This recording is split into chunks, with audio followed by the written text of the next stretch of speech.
Good evening all, and welcome to another video on All How's It Ale. It's Saturday night, which means it's craft beer night. The beer we're going for tonight is from Vocation. It is this one.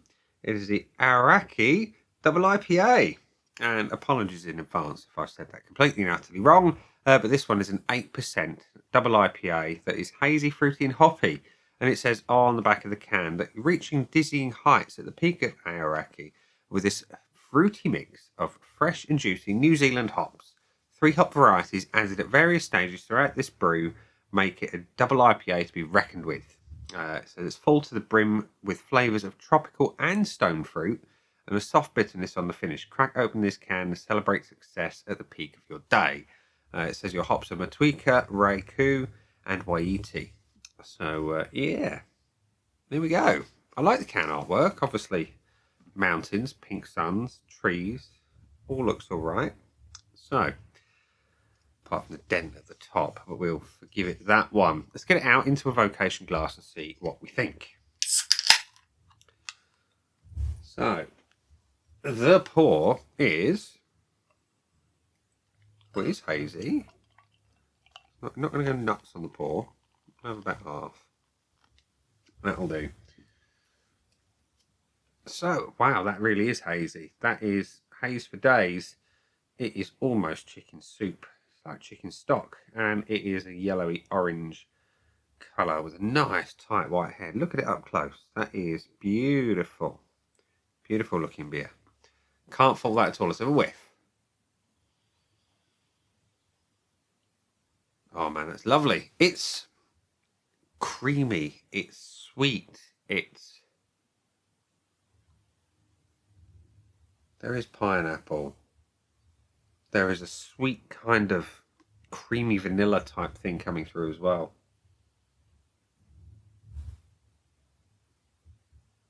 Hints of orange, hints of slight passion fruit, bit of melon, all kinds of tropical fruity goodness. The stone fruits, like say the mango,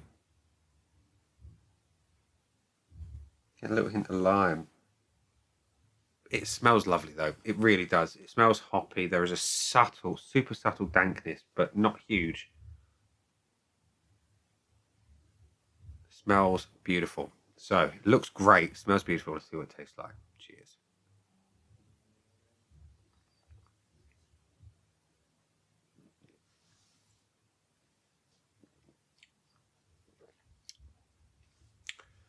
That is really nice. That's really, really, really nice.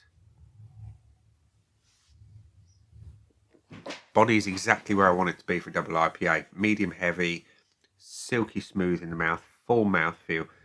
Carbonation is soft. Flavours are beautiful. Hoppy for days. Sweet, juicy mango.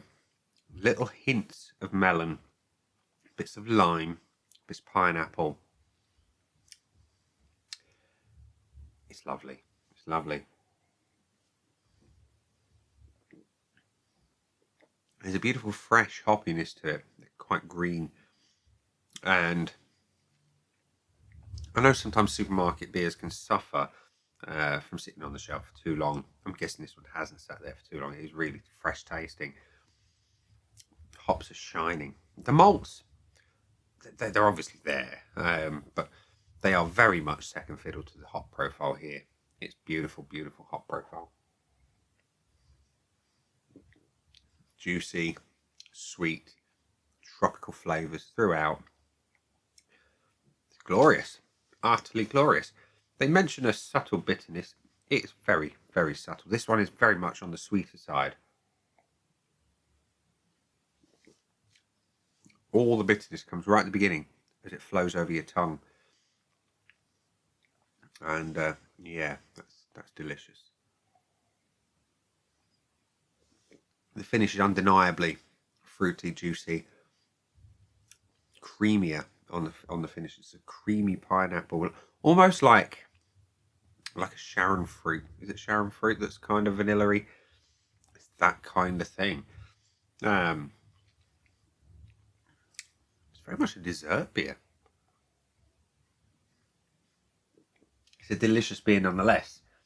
So, let's go to the aid memoir of Untapped, which says Aoraki has had 6,900 check-ins, a good chunk, 14 people who I know have tried it, or 14 check-ins at least, 399 average, 420 on the 14. Pretty decent scores for Untapped, I must say, but the beer deserves more, I think. My current scoreboard of joy is void of anything, so let's fill it in. Looks, we're going to top it off and just rejudge that. There's no taking away from the fact this is a glorious looking beer. Beautiful colour, beautiful depth of haze, beautiful head on it. It looks marvellous. It really does. It's almost like, yeah, chicken stock with a nice, and it's a tight white head. So hopefully that focuses. Yeah, see how tight that is? It's picking up my head. No, maybe. Who knows? It's glorious looking. We don't need to go too close. It's having a point. The aroma is, as I say, hoppy, fruity, dominated for me by the orangey notes, the mandarin and the pineapple, and the hints of creamy vanilla. It's beautiful. I'd like it to be a little bit stronger though on the aroma. It's so good. I just want more of it. I'm going to give it the 0.75. The body is superb. Medium heavy, great carbonation, full feeling in the mouth. Wouldn't change a thing there. It's utterly stunning. And the flavour is exactly the same in that sense. It's full. It delivers everything that it promises, and it's delicious. Normally on a double IPA, I look for bitterness, hoppiness, and longevity. I've got huge amounts of hop. I've got huge amounts of sweet, juicy fruit. I haven't got a lot of bitterness, though. I do want more of that, but I understand it's not that kind of beer. This one is very much more all about the hops and the juiciness and the fruitiness. So I get it. I do want more bitterness, though. I just like a little more balance of it, because at the moment it is quite sweet. So I'm going to give it the 0.75. It is a glorious flavour, though. And the finish, again, on a double IPA, I want that bitterness, I want that hoppiness, and I want the longevity. I've got the longevity, and it's a beautiful, sweet, juicy, hoppy finish. It's just lacking a little bit of bitterness on the back end because it's all sweet on the back end.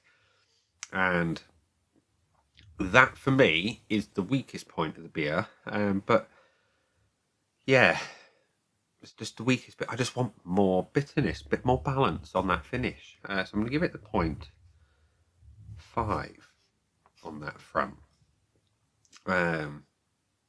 Which means 1, 2, 3.5, 4 out of 5, which is slightly less than the 4.2 average that the 14 people who I know have tried it thought. And this is a surprise, I guess. You know, when you think about it objectively and you apply the scoring in the manner that I do, 1, I wouldn't change a thing. Half is good, but just lacking some stuff. 0.75 is in between the two, and anything less than 0.5 can go get in the C. I guess you surprise yourself on the score. So yeah, 4 out of 5 is not a shabby score at all. Would I buy it again? Yeah, I would. Whilst it doesn't tick all my boxes for a double IPA, it's still a beautiful drink in its own right, and I would happily enjoy it again. Value for money. It's a Tesco beer. I paid $3.50 for one of these, and for that I absolutely cannot argue. It is full value for money. Can't have the full bonus because it didn't get a 5 out of 5, but delicious nonetheless.